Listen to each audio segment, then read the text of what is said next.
కృపగల దేవుడు మన ప్రభువైన యేసు పరిశుద్ధ నామములో కూడి వచ్చిన మీ అందరికీ నా హృదయపూర్వకమైన వందనాలు తెలియజేస్తున్నా.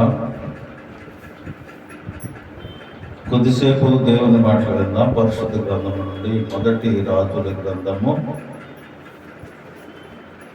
3వ అధ్యాయము 14వ వచనాన్ని చదువుకుని దేవుని మహిమపడతాం. మొదటి రాజుల గ్రంథము 3వ అధ్యాయము 14వ వచనం. మరియు నీ తండ్రి అయిన దావీదు నా మార్గములలో నిలిచి నా కట్టడలను నేను నియమించిన ధర్మమంతటిని గైకొనున్నట్లు నీవు నడచి వాటిని గైకొని ఎడల నిన్ను దీర్ఘాయుష్మంతునిగా చేసేదనను. దేవుడు తన పరిశుద్ధ వాక్యము దీవించి ఆశీర్వదించునుగాక. చిన్న ప్రార్థన చేద్దాం. సర్వశక్తిమంతుడు అయిన దేవ, సకల కృపానిధి యగు ప్రభా, సకల ఆశీర్వాదములకు కారణభూతుడా, మీకే వందనాలు, స్తోత్రాలు. ఈ చదవబడిన లేఖన భాగాన్ని వివరించే జ్ఞానం నాకు లేదు ప్రభా. నీ సిలువ చాటున నన్ను మరుగుపరుచుకొని నీ మాటలతో మా హృదయాలను భద్రపరిచి నింపి నీ ఆత్మకార్యము మా పట్ల జరిగించి నీ వాక్యానుసారంగా జీవించే కృపను మాకు అనుగ్రహించమని మా ప్రభువైన యేసు నామమున అడుగుతున్నాను తండ్రి, ఆమేన్. ప్రియమైన దేవుని బిడ్డలారా, చదవబడిన లేఖన భాగంలో దేవుడు సొలొమోనుతో మాట్లాడుతున్నాడు. ఏమంటా ఉన్నాడు అని అంటే, నీ తండ్రి అయిన దావీదు నడిచినట్లుగా నువ్వు నడుచుకుంటే నా కట్టడలను నేను నియమించిన ధర్మాన్ని నీవు కానీ అనుసరించి నడిస్తే భూమి మీద నీవు దీర్ఘాయుష్మంతుడిగా ఉంటావు అని సెలవిస్తూ ఉన్నాడు. మానవుని దేవుడు సృష్టించాడు, ఎంత ఆయుష్కాలం అని నిర్మించాడు, ఎంత ఆయుష్కాలం అని నియమించి మనుషునికి భూమి మీద ఆయుష్ను అనుగ్రహించాడు దేవుడు. అయితే ప్రియమైన దేవుని బిడ్డలారా, దేవుడు నియమించిన ఆయుష్కాలం అంతయు మనం బ్రతకాలి అని అంటే ఏం చేయాలి అనే విషయాన్ని కూడా దేవుడు తెలియజేశాడు. నీ తండ్రి అయిన దావీదు నా ధర్మాన్ని నేను నియమించిన కట్టడలను అనుసరించి నడిచాడు. కాబట్టి నీవు కూడా అలాగున అనుసరించి నడిస్తే భూమి మీద నీవు దీర్ఘాయుష్మంతుడిగా ఉంటావు అని అంటాడు. మనము బిడ్డలను కంటాం, లేదా మనం బిడ్డలను పుట్టగానే వీడిని అది చేయాలి అని అనుకుంటుంటాం. భూమి మీద దీర్ఘాయుష్మంతులుగా మనం బ్రతకాలి అని ప్రతి వాళ్ళము అనుకుంటాం. కానీ భూమి మీద దీర్ఘాయుష్మంతులుగా ఉండాలి అని అంటే మనం ఏం చేయాలి అనే విషయాన్ని ప్రభు తెలియజేశాడు పరిశుద్ధ గ్రంథంలో. కొన్ని మాటలు మనం ధ్యానం చేసుకొని ముగించుకుందాం. మొట్టమొదటిగా నిర్గమాకాండము 20వ అధ్యాయం 12వ వచనంలో ఒక చక్కని మాట చెప్తాడు. నీ దేవుడైన యెహోవా నీకు అనుగ్రహించి దేశంలో నువ్వు దీర్ఘాయుష్మంతుడు అగినట్లు నీ తండ్రిని నీ తల్లిని సన్మానించు అని అంటాడు. వృద్ధాప్యంలో ఉన్న నేను, యవ్వనంలో ఉన్న మీరు, బాల్య దశలో ఉన్న బిడ్డలు, ఈ అందరికీ వర్తిస్తుంది ఇది. నేను కూడా బాల్యం నుంచి వచ్చిన వాడినే, నేను కూడా బాల్య దశ నుంచి వచ్చిన వాడినే. బాల్య దశ నుంచి బిడ్డలకి తల్లిదండ్రులు గౌరవించడం నేర్పితే, బాల్య దశ నుంటే ఆయన కట్టడలను అనుసరించి నడిచేటట్లుగా చేస్తే భూమి మీద నీవు దీర్ఘాయుష్మంతుడిగా ఉంటావు అని దేవుని వాక్యం అంటూ ఉంది. మనం అనుకుంటుంటాం. చూడండి, చాలామంది ఇప్పుడు ఈనాడు జరిగే విషయాలు అయ్యాయి. వృద్ధులైన తర్వాత 50, 55, 60 దాటి వేసి ఉన్నోళ్ళు వారి జీవితంలో ఎన్నో అనుభవించారు. వాటిని బట్టి మిమ్మల్ని హెచ్చరిస్తూ ఉంటారు. అవి మీకు చాదస్తంగా అనిపిస్తాయి. ఒక అతను, నేను గుడివాడ మీటింగ్కి వెళ్తే ఒక వృద్ధ దంపతులు బయట కూర్చొని ఉన్నారు. మీటింగ్ చాలా భారీ ఎత్తుగా జరుగుతూ ఉంది. ఎవరు వీరంటే ఆ మీటింగ్ ఏర్పాటు చేసిన తల్లిదండ్రులు, వారి తల్లిదండ్రులు అన్నమాట. ఆ తల్లిదండ్రుల దగ్గరికి వెళ్ళి, ఏమా అంత చక్కగా మీటింగ్ జరుగుతుంది, ఇంత భారీ సెట్టింగ్లు, ఎంతమంది జనం, ఎంతమంది దైవజనులు వచ్చారు, మీరేంటి ఇక్కడ కూర్చున్నారు అని అన్నాం. అని అంటే ఆ మీటింగ్ పెట్టి ఆయన తల్లిదండ్రులు అని అంటూ ఉన్నారు, అయ్యా ఈ మీటింగ్లు పెట్టాడే, ఎంత భారీ ఎత్తున సెట్టింగ్లు చేసే దైవజనులు పిలిపించాడే, ఆ నా కుమారులు, ఆ నా కుమార్తెలు మమ్మల్ని పట్టించుకోరు బాబు, మేము చెప్పిన మాటలు వినరు, ఈ ఆశని, ఈ ఐశ్వర్యాన్ని సంపాదించి పెట్టింది మేమే, కానీ మమ్మల్ని వారు పట్టించుకోరు. చూడండి, బాల్య దశ నుంచి తినకో నిన్ను పెంచిన నీ తల్లిదండ్రులను, నిన్ను పెంచిన నీ వారిని నిర్లక్ష్యపరచకూడదు. మనం అనుకుంటాం వృద్ధాప్యంలో ఉన్నాడు కదా, వాడికి ఏదో ముద్ద పడేస్తే మూల కూర్చుని ఉంటాడు అని. చూడండి, వృద్ధాప్యంలో 55 దాటిన తర్వాత భార్యాబిడ్డలు చాలా అవసరం మనిషికి. ఎన్నో కష్ట నష్టాలు పడి తినకో ఏదో తెలుసు తెలియకో కుటుంబానికి ఎంతో ప్రయాసపడి తెచ్చిన వాడిని చివరి దశలో మనం బాధ పెట్టకూడదు. ఆయుష్ను తగ్గించిన వారంగా అవుతాం.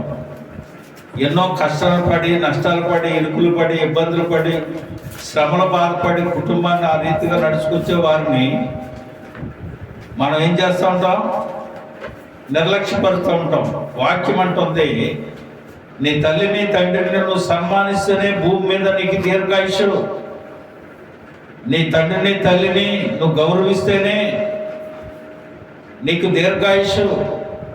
ఏదో వాళ్ళ పుట్టినరోజునో లేకపోతే ఏదో మన ఇంట్లో ఫంక్షన్ జరిగినప్పుడు బట్టలు తెచ్చి గౌరవించడం కాదు. వారికి కావాల్సింది పీస్ఫుల్ మైండ్ పీస్గా ఉండాలి, మనశ్శాంతిగా ఉండాలి, గంజి తాగినా సుఖంగా పడుకునేటట్టు ఉండాలి. పంచభక్ష పరమాన్నాళ్ళు పెట్టినా మనసులో శాంతి లేనప్పుడు మన చేతులారా తన ఆయుష్ను మనం తగ్గిస్తున్నట్లకే. దేవుని వాక్యం అంటూ ఉంది, సొలొమోనుతో దేవుడు చెప్తున్నాడు, నీవు భూమి మీద దీర్ఘాయుష్మంతుడిగా ఉండాలి అని అంటే నీకు సూత్రం చెప్తాను నేను. నీ తండ్రి ఏ రీతిగా నా ఆజ్ఞలను అనుసరించి, ధర్మాన్ని అనుసరించి నడిచాడో, నాకు ఇష్టడుగా ఉన్నాడో, నీవు కూడా అలాగనే ఉంటే నీవు భూమి మీద దీర్ఘాయుష్మంతుడిగా ఉంటావు. రెండోదిగా ఆయన ఏమంటున్నాడు? నీ తల్లిని నీ తండ్రిని సన్మానించు, గౌరవించు, అప్పుడు నీ భూమి మీద దీర్ఘాయుష్మంతుడిగా ఉంటావు అని దేవుని వాక్యం సెలవిస్తూ ఉంది. ప్రియమైన దేవుని బిడ్డలారా, తల్లిదండ్రులు అని అంటే నిన్ను కన్న తల్లిదండ్రులే కాదు, ఒక ఇంటికి నువ్వు కోడలైన తర్వాత ఆ అత్తగారు కానీ ఆ మామగారు కానీ నీ తల్లిదండ్రులతో సమానవాడు. నీ తల్లిదండ్రులు చూసేది 19 సంవత్సరాలు 20 సంవత్సరాలు. నీ జీవనం సాగించవలసింది ఎక్కడ? అత్తమామల దగ్గర, ఇంట్లో ఉండాలి. అక్కడ నువ్వేం చేయాలి? నీ ఇంట్లో నువ్వు పెరిగిన చోట ఉండేది కొద్ది కాలమే. నీవు జీవితకాలం ఉండవలసింది ఎక్కడ? అత్తమామల దగ్గర ఉండాలి. అప్పుడు నీకు ఎవరు ప్రాముఖ్యం కావాలి? నీ తల్లిదండ్రులు ఎలాగ నువ్వు గౌరవించి సన్మానిస్తున్నావో అలాగనే అత్తమామలు కూడా గౌరవించి సన్మానించాలి. ప్రేమైన దేవుని బిడ్డలారా, ఈనాడు మనం ఎక్కడ చూసినా కానీ వృద్ధులైన వారి ఆయుష్ తగ్గించి వాళ్ళని త్వరగా ముగించడానికి గల కారణాలు మనమే. తెలియకుండా వాళ్ళ ఆయుష్ను మనం తగ్గిస్తూ ఉంటాం. తల్లిదండ్రులు తినకు కడుపు కట్టుకుని నిన్ను పెంచి పోషిస్తే వృద్ధాప్యంలో వాళ్ళని సరిగ్గా పట్టించుకోం. ఇప్పుడు మన అమ్మగారు ఉంది పక్కన, ఆమె మన కుక్కల గిన్నెలో పెట్టేది అత్తగారు, కన్నీటితో ఏడ్చుకునేది. బయట కూర్చొని బొమ్మల దగ్గర పెట్టి అంత పెద్ద ఇల్లు అంత ఇది కట్టుకొని. ప్రియమైన దేవుని బిడ్డలారా, కొన్ని మనం చూస్తూ ఉంటాం, కళ్ళపడి నీళ్ళు వస్తుంటాయి, దుఃఖపడుతూ ఉంటాం. అయ్యో మన జీవితం కూడా ఏమవుద్దు అనే భయం మనలో కలుగుతూ ఉంటుంది. దేవుని వాక్యం హెచ్చరిస్తూ ఉంది మనల్ని. నీవు భూమి మీద దీర్ఘాయుష్మంతుడిగా ఉండాలంటే నీకు కావాల్సింది ఆస్తిపాస్తులు కాదు, నీకు కావాల్సింది ఐశ్వర్యం కాదు, నీకు కావలసింది దేవుని సన్నిధిలో ఉండటం. అందుకనే దావీదు ఏ రీతిగా నడిచాడో నీ తండ్రి, నీవు కూడా అలా ఉంటే నువ్వు భూమి మీద దీర్ఘాయుష్మంతుడుగా ఉంటావని దేవుని వాక్యం సెలవిస్తాం. చూడండి, ద్వితీయోపదేశకాండము 4వ అధ్యాయం 40వ వచనంలో అక్కడ ఒక చక్కని మాట చెప్తాడు. మరియు నీకును నీ తరువాత నీ సంతానం వారికి క్షేమం కలుగుటకై. ఎవరికంట?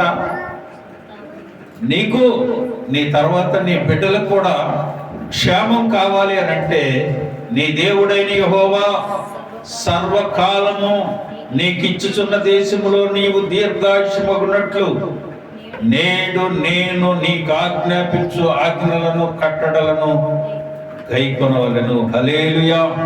ప్రియమైన దేవుని బిడ్డలారా, నీవే కాదు నీ బిడ్డలు కూడా భూమి మీద దీర్ఘాయుష్మంతులుగా ఉండాలి అని అంటే ఆయన మనకిచ్చిన ఆజ్ఞలను అనుసరించి నడిచేటట్లుగా మనం ఉండాలి. వాటిని మన బిడ్డలకు కూడా నేర్పించాలి. అప్పుడు దేవుడు నీకు అనుగ్రహించిన దీర్ఘాయుష్ను నువ్వు కలిగి ఉంటావని దేవుని వాక్యం సెలవిస్తా ఉంది. నీవే కాదు నీ తర్వాత నీ బిడ్డలు కూడా క్షేమంగా ఉంటారు, భూమి మీద దీర్ఘాయుష్మంతులుగా జీవిస్తారు. ద్వితీయోపదేశకాండం 5వ అధ్యాయం 33వ వచనంలో ఒక చక్కని మాట ఉంది. కాబట్టి మీరు కుడికే గాని ఎడమకే గాని తిరుగక మీ దేవుడైన యెహోవా ఆజ్ఞను అనుసరించినట్లు చేయుటకు జాగ్రత్త పడవలెను. ఏమిటంటే అండి, కుడికే గాని ఎడమకే గాని తొట్టి వెళ్ళటానికి వీల్లేదు, తొట్టి పడకూడదు, అటు ఇటు తిరగటానికి వీల్లేదు. కుడికే గాని ఎడమకే గాని తిరుగక మీ దేవుడైన యెహోవా ఆజ్ఞాపించినట్లు చేయుటకు నీవు జాగ్రత్త పడవలను. మీరు స్వాధీనపరచుకొనబోవు దేశములో మీరు జీవించుచు మేలు కలిగించి దీర్ఘాయుష్మంతులగునట్లు మీ దేవుడైన యెహోవా మీకు ఆజ్ఞాపించిన మార్గములన్నిటిలో నడుచుకొనవలెను. హల్లెలూయా. ప్రియమైన దేవుని బిడ్డలారా, నీవు అనుకుంటున్నావేమో నా బిడ్డలు నా మార్గంలో నడవాలి, నేను చెప్పినట్టు వినాలని.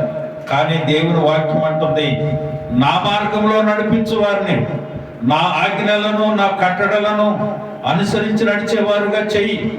అప్పుడు నీకు క్షేమము, నీ బిడ్డలకు క్షేమము, భూమి మీద మీరు దీర్ఘాయుష్మంతులు అవుతారు. వాటిని అనుసరించి నడిగేటట్లుగా నీవు జాగ్రత్త పడు అని అంటుంది వాక్యం. కనుక ప్రియమైన దేవుని బిడ్డలారా, ఈ రాత్రికాల సమయం దేవుని మాటలు వింటున్నాం. మనం చాలా జాగ్రత్తగా ఉండాలి. ఏదో దేవుడు మనకు దయా కిరీటాన్ని ఇచ్చాడు, గత కాలం అంతా కాపాడాడు, మన క్షేమంగానే ఉన్నాం, రాబోయే దినాల్లో కూడా అలాగే కాపాడంటే కాదు.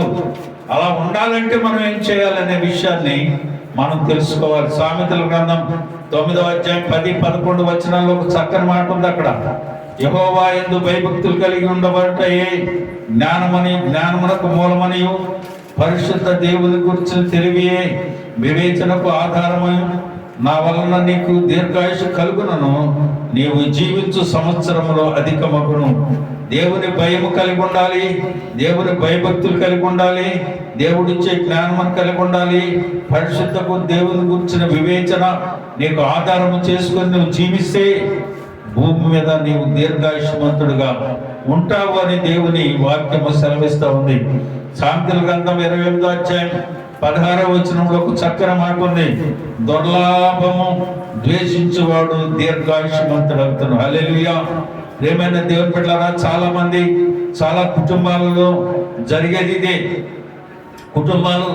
కుటుంబాలు పతనం అవడానికి గల కారణం ఏంటంటే అన్యాక్రాంతంగా మనం సంపాదించుకోవాలి. దుర్లాభము అని అంటే న్యాయంగా నీకు రావాల్సిన లాభం కంటే ఎక్కువ దాన్ని నువ్వు సంపాదించుకుంటావు. దాన్ని అపేక్షిస్తే దీర్ఘాయుషు నీలో ఉండదని. చూడండి, నువ్వు వ్యాపారమే చేయి, ఉద్యోగమే చేయి, ఏ పనే చేయి, కానీ దుర్లాభాపేక్ష మనలో ఉండకూడదు. అది నీ ఆయుష్ను తగ్గించడానికి కారణం అవుతుందని దేవుని వాక్యం అంటుంది.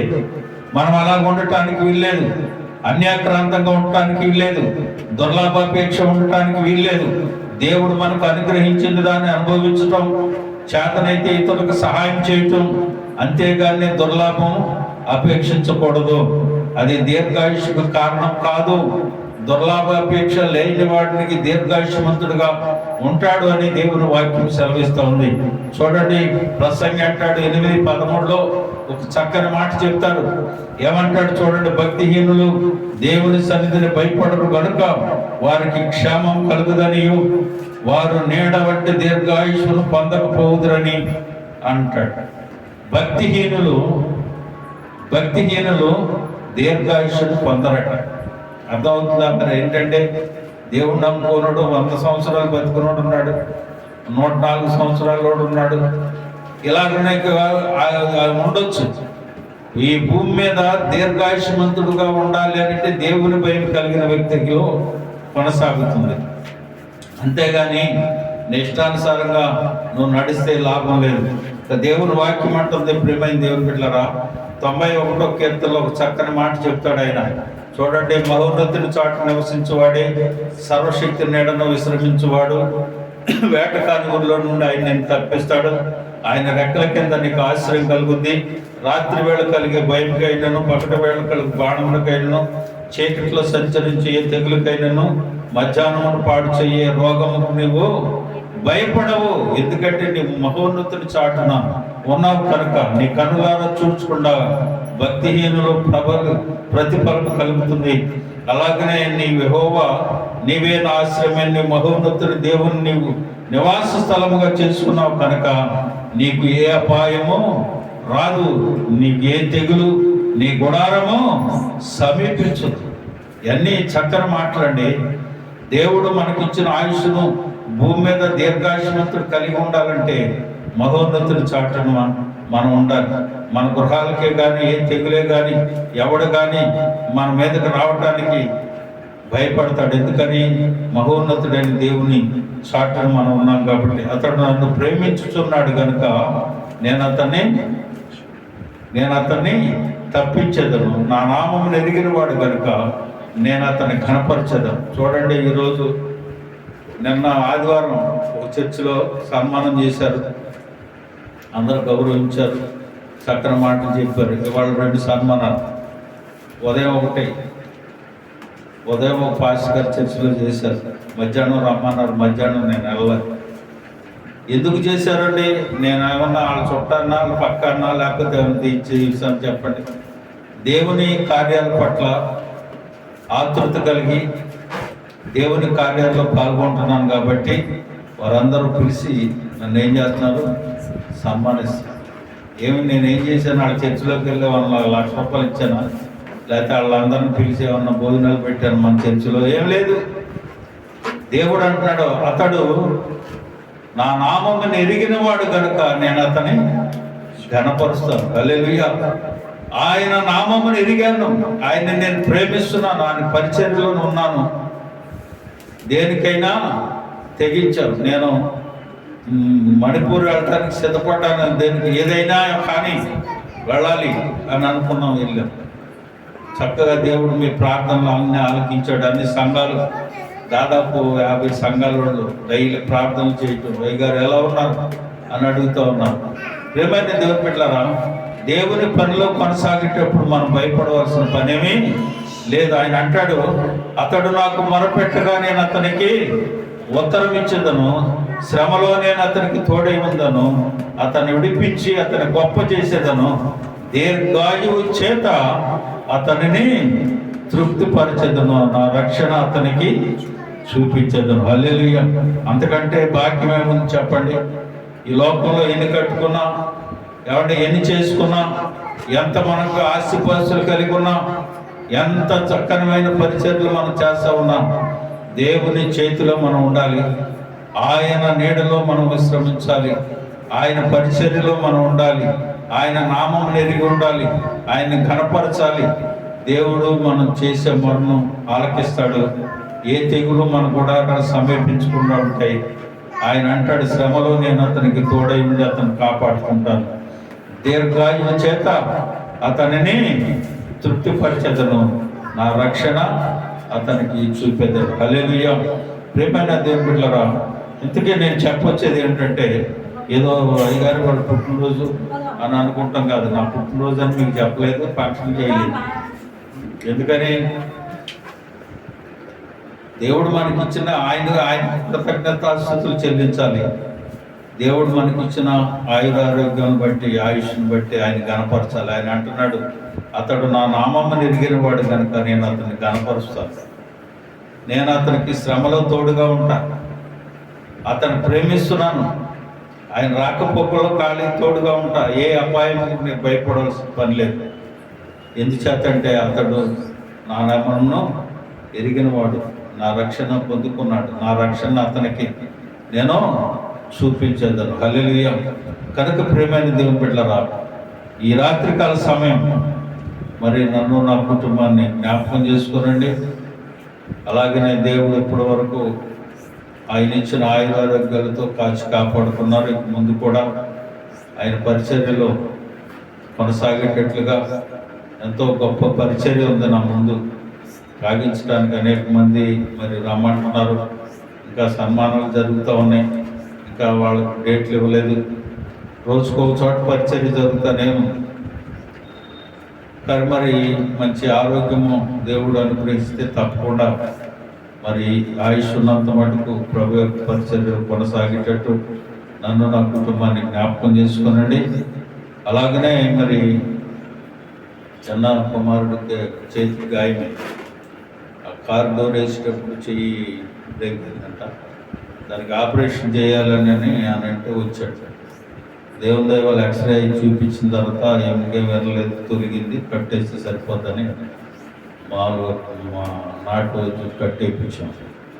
ప్రార్థన చేయండి, ప్రభు కార్యం చేసి దేవుడు ఆ చేతిని బాగు చేసేలాగా ప్రార్థన చేయమని ప్రభు పెట్ట మనం చేస్తూ నన్ను, నా కుటుంబాన్ని మీ ప్రార్థనలో నిత్యము జ్ఞాపకం చేసుకోమని ప్రభు పేట మనం చేస్తూ ఈ మాటలు ముగిస్తూ ఉన్నాను.